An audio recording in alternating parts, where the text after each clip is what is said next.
A quick tour of both OpenCritic and Metacritic paints a pretty rosy picture of this game. And yeah, there are plenty of things that are truly remarkable about it, and it remains a unique example of survival horror.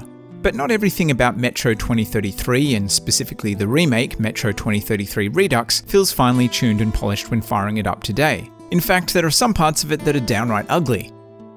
Now, to the fans, who will undoubtedly make up a large percentage of the people watching this video, don't stress. I'm not going to spend the next 15 to 20 minutes shitting on what is obviously beloved by many. This review is simply my take on the game, having only experienced it for the first time this year. It's intended for others who have yet to dive into the Metro universe and were wondering if this now 10-plus-year-old game still holds up. I'm not just going to discuss whether it's good or bad either. We'll take a look at its development history, its technical performance, and what the best way to play it today is.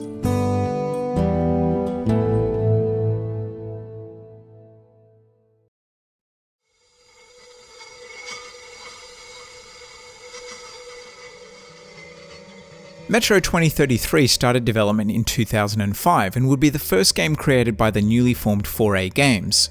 The development team consisted of mostly ex-developers from GSC Game World who had previously worked on Stalker: Shadow of Chernobyl.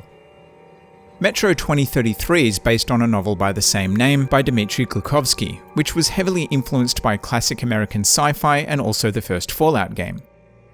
A number of studios had pitched to Glukhovsky to bring his dystopian future to life, but he ultimately went with the Ukrainian-based developer because he felt they had an Eastern European mindset, with many of them having lived in the Soviet Union. Glukhovsky was involved in the production of the game and even wrote the dialogue for the Russian dubbed version, but he gave 4A Games the creative freedom to make it their own. The story, for example, deviates from the book in a couple of key areas, such as being presented in the first person, whereas the book was written in the third person. Metro 2033 was originally released in March of 2010 for Windows PC and Xbox 360. It was generally well received by critics and it was a hit with players too. It wasn't a huge commercial success though. The senior vice president of marketing at THQ admitted that they hadn't done a good job of advertising the game. This was most likely due to the publisher's massive financial problems at the time, with the company looking to reduce its annual spending by roughly $220 million. THQ collapsed in 2013, and the rights to the Metro series were purchased by Koch Media, and they published the sequel, Metro Last Light, via Deep Silver the same year. Barely a year after the release of Metro Last Light, remastered versions of both games were announced bearing the Redux title. While the Redux version of Last Light is essentially a graphical update for the PS4 and Xbox One, Metro 2033 Redux is a proper remake. It not only dramatically improves the visuals, but additionally it changes a number of gameplay elements to the point where the Redux version plays quite differently to the original. Both games were released a few months later in August of 2014. Again, the reception from critics and players alike was mostly positive, and this time it sold well, outselling both the PS3 and 360 versions of Metro Last Light.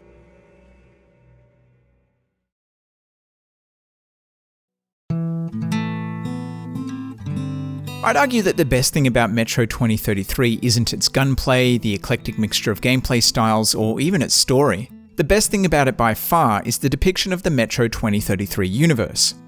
Set 20 years after a global nuclear event that wiped out the population and left the surface uninhabitable, Moscow's remaining residents have been forced to abandon the city and live in the metro tunnels. In the dark tunnels of Moscow's metro, various factions have formed to take control of the few remaining resources, and life in general is hard. If this doesn't sound bad enough, the fallout has given rise to all kinds of unfriendly mutants who patrol the surface as well as the tunnels. As far as dystopian futures go, this has all the expected survival horror tropes, but it still manages to feel like a fresh take on the genre.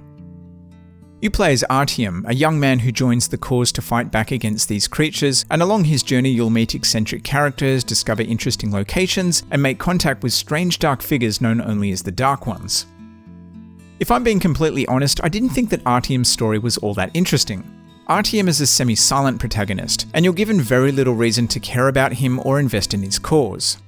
I say semi-silent because you do hear him talk in the loading screens in between missions. In the missions themselves though, he says nothing. This makes interacting with other characters feel really awkward because they're mostly one-sided conversations where you contribute nothing and your NPC buddy just monologues.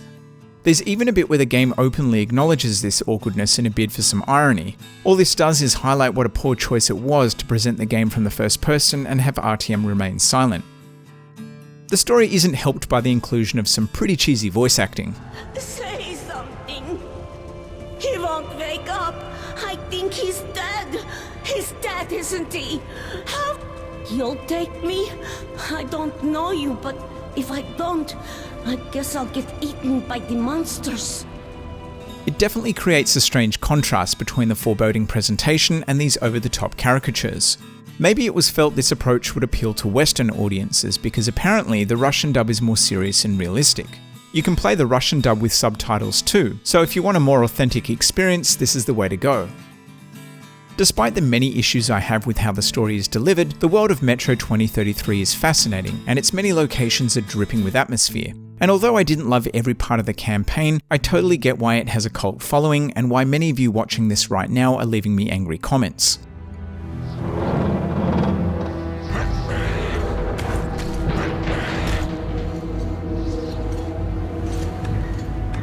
When it comes to gameplay, Metro 2033 is a difficult game to describe. It's classified as a shooter, but it's more like a Half-Life than a Call of Duty. There are definitely plenty of things to shoot at, but that's just one of the many activities you'll be partaking in. The team behind it wanted the player to constantly experience new things, whether that be a mechanic, a new environment, or an enemy type. Gunplay is generally good, but not every enemy feels enjoyable to fight. Tackling humans, for example, is mostly fine. They hide behind cover, try to flank you, and have no issue rushing you down. Mutants, on the other hand, can move so damn fast and can be very hard to spot, making them an absolute chore to fight at times. Metro 2033 isn't a power fantasy, and enemies are supposed to be tough so that it's easy to burn through your precious ammo. The issue with this is that some of them feel like they were designed with the sole purpose of draining your resources, rather than being fun or challenging to engage with. This wouldn't be a problem in a typical survival horror, except that this isn't a typical survival horror. In most survival horror games, you can choose to engage with enemies or find a way around them. This choice gives the player agency, allowing you to approach each scenario in different ways, and I suspect this is what many people love about the genre. As an example, take the zombies in Resident Evil. Shooting at them is often a waste of ammo, and it can be very risky getting in close for a melee attack. In a lot of situations, you'll encounter them en route to your destination, and you simply won't have time to take them on, meaning you'll have to find other, more creative ways of getting around them. The lurkers in Metro are similar to Resident Evil's zombies, except that because of their speed, you really have to deal with them on the spot. You can just leg it past them to the next door, but you'll forego the chance to scavenge for valuable resources. This isn't too dissimilar to Resident Evil, except that there isn't any backtracking in Metro 2033. Your choice is to either forego important resources or waste them shooting at fast, tiny targets that you can hardly see. The game is part survival horror, although I think it's definitely a shooter first. Yes, you'll have to manage resources like med packs, air filters for your mask and ammo, which also acts as the game's currency, but missions don't always feel like they were designed with anything but shooting in mind. I ran out of ammo plenty of times during missions, and in these situations it never felt like there was a good alternative. I even had a scenario where I couldn't actually progress because I needed to shoot something. You can choose to restart a previously completed chapter if this happens, but it definitely feels like shooting at stuff is the primary focus.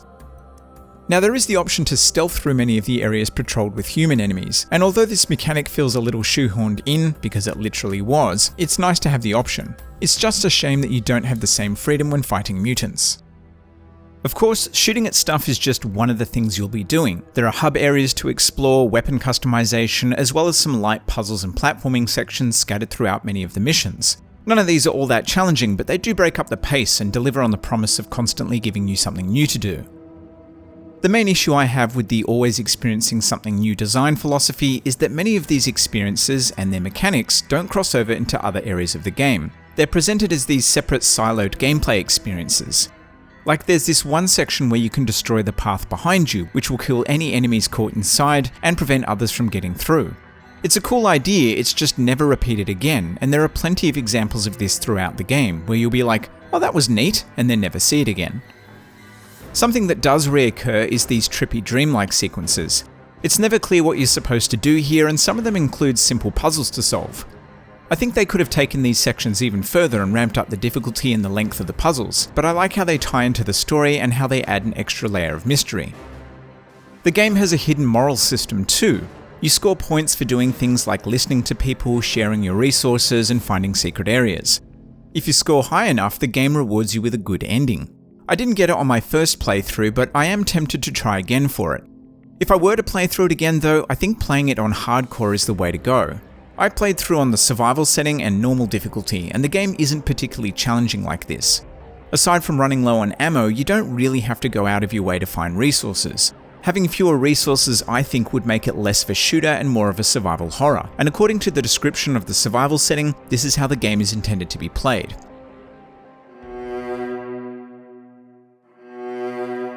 Metro 2033 Redux for the most part is still a good looking game that plays smoothly. Levels are dense with lots of detail, and the lighting does an exceptionally good job at drawing you into the world. Texture quality across the board is really impressive too. I know this sort of thing shouldn't be a big deal, but I find it really distracting when I come across a low-res surface, especially in a narrative-focused game like this. Some elements are definitely showing their age though. Animations, and specifically facial animations, stand out as stiff and wooden. NPC faces in general don't look fantastic either. Some of them are okay, but then others look like this guy. On the positive side, the way that NPCs react to you is pretty impressive for a game of this vintage. Most of them will at least acknowledge you when you walk up to them, and others will start a conversation. They still have the distracting habit of being unaware that you physically exist in the world though, constantly clipping through you as they go about their business.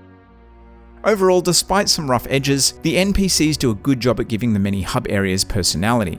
These areas remind me a lot of the hub in Wolfenstein: The New Colossus, which obviously came out later. Unlike in Wolfenstein, these areas feel lived in and full of activity. There's a real sense of people going about their lives around you, not just standing in the one spot waiting to activate when you walk up to them. These hubs aren't that large in scale, and if you hang around long enough, the seams do start to show, but there's not much reason to spend a large amount of time in each one, so the illusion that they're more dynamic than they actually are holds up well. The Redux version of the game is quite different to the original in a number of key areas. Most significantly is the visuals. It was rebuilt in a newer version of the 4A engine and includes things like better lighting, more dynamic destruction, improved smoke, fire and particle effects, improved enemy AI, more responsive controls, and gameplay improvements like silent kills and takedowns. I played through on the PS5 and unfortunately I did come across some occasional jank. This wasn't that common and it could totally be a result of the PS4 backwards compatibility on the PS5. On top of the occasional graphical hiccups, the night vision goggles seem to do absolutely nothing. I also had a handful of hard crashes. These only seem to happen after resuming the game when it had been put into rest mode, so if you play on the PS5, maybe don't use this feature. The game runs at a very solid 60 frames per second, even with loads of enemies on the screen, at least on the PS5. Disappointingly, there aren't any options on console to modify the presentation or performance. It's presented in 1080p and it's not doing anything technically demanding by today's standards, so I think it's safe to assume that it runs more or less the same on last gen and also PC. So in terms of the best way to play it, I think it just comes down to whatever platform is your preference.